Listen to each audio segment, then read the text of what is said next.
I'd like to think that the job has changed and that it's allowed us to slow down a little bit.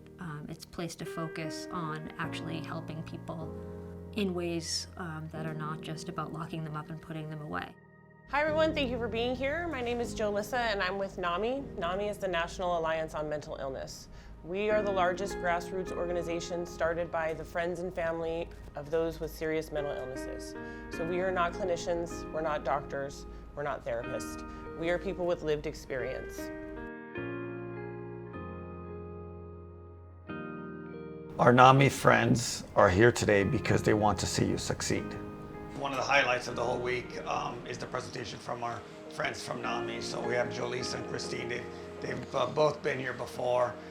They do a great job at explaining their stories. When they experience that emotional connection with our NAMI presenters, it accentuates their experience, and very importantly, it promotes the shift in attitude. Sure, part of our job is law enforcement, but it's also about upholding people's constitutional rights and allowing people to live their best lives. And sometimes that's not making an arrest, it's actually connecting somebody to services for mental health, for substance use. I mean, this is an opportunity that you don't get too often, right? Where you are in an environment where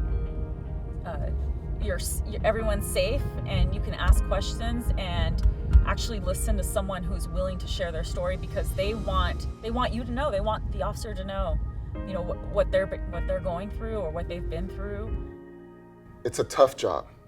It's a job where, you know, physiologically we're wired to run away from danger. They're using their willpower to go towards it, to rescue, to save, to protect. But to be able to get away from that mentality of I'm here to fix something that in reality is not fixable. It's something that we need to manage in the moment.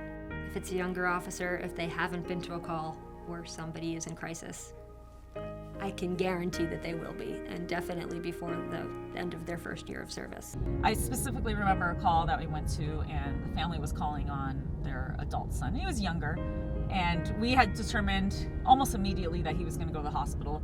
But I remember putting him in the back seat of the police car and him screaming out the window like, "You were not even listening to me. You're treating me like an animal." I'd still rather be out in the field handling calls.